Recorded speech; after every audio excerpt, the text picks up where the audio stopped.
नमस्कार। प्रभात साक्षी news centre पर आप सभी का स्वागत है। किसानों के दिल्ली चलो मार्च के चलते भारी सुरक्षा बंदोबस्त किए गए हैं। पुलिस ने किसानों को रोकने के लिए और किसानों ने पुलिस के अवरोधकों को तोड़ने के लिए जिस तरह की तैयारियां कर रखी हैं, उसके चलते फिलहाल यह तय कर पाना मुश्किल लग रहा है कि किसने ज्यादा अच्छे बंदोबस्त कर रखे हैं। किसान इस बार जिस तरह आंसू गैस के गोलों के प्रभाव से बचाने वाले मास्क, पोकलेन, जेसीबी मशीनों और एम्बुलेंसों से सुसज्जित भीड़ लेकर दिल्ली में घुसने को आतुर नजर आ रहे हैं, वह ऐसा दृश्य पैदा कर रहा है जैसे कोई युद्ध छेड़ा जाने वाला है। सरकार बार बार अपील कर रही है कि बातचीत से मसला सुलझा लो। सरकार बार बार वर्तमान आर्थिक परिदृश्यों में सबसे बेहतर प्रस्ताव दे रही है, लेकिन किसान मानने को तैयार नहीं है। रिपोर्टें तो इस तरह की भी हैं कि चौथे दौर की वार्ता में सरकार ने किसानों के समक्ष जो प्रस्ताव रखा था, उसे बातचीत में शामिल लोग मानने के लिए तैयार थे, लेकिन उन पर शायद कुछ बाहरी दबाव थे, जिसके चलते उन्होंने प्रस्ताव ठुकराकर दिल्ली कूच की तैयारी कर दी। यह दिल्ली कूच पूरे एनसीआर के लिए कितना भारी पड़ रहा है, शायद इस बात का अंदाजा आंदोलन पर उतारू लोगों को नहीं है। बताया जा रहा है कि कुछ जगहों पर इंटरनेट पर पाबंदियां लगाई गई हैं।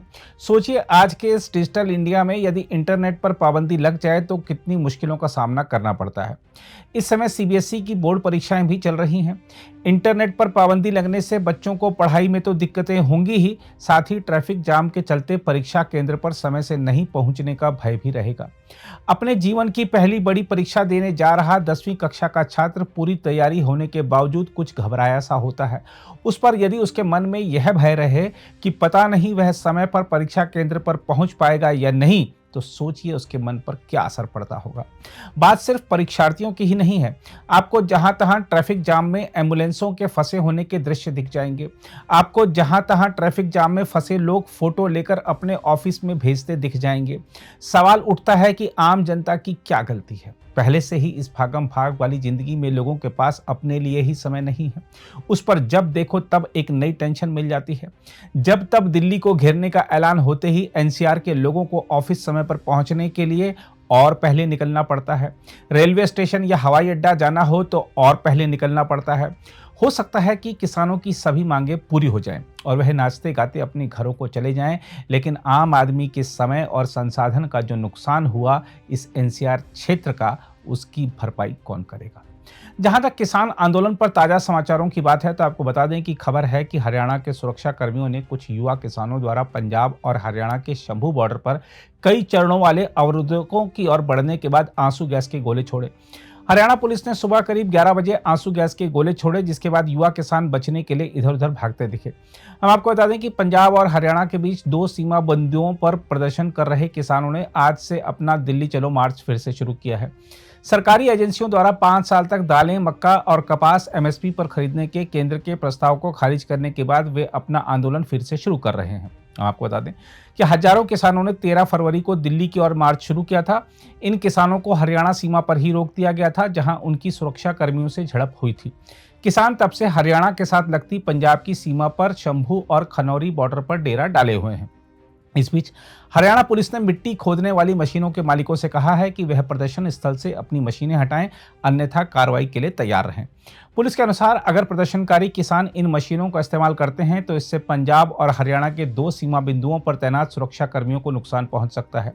पुलिस ने सोशल मीडिया मंच एक्स पर एक पोस्ट में कहा, पोकलेन जेसीबी के मालिकों और ऑपरेटर के लिए कृपया अपने उपकरण प्रदर्शनकारियों को उपलब्ध ना कराएं और उन्हें प्रदर्शन स्थल से हटाएं, क्योंकि उनका सुरक्षा बलों को नुकसान पहुंचाने के लिए इस्तेमाल किया जा सकता है।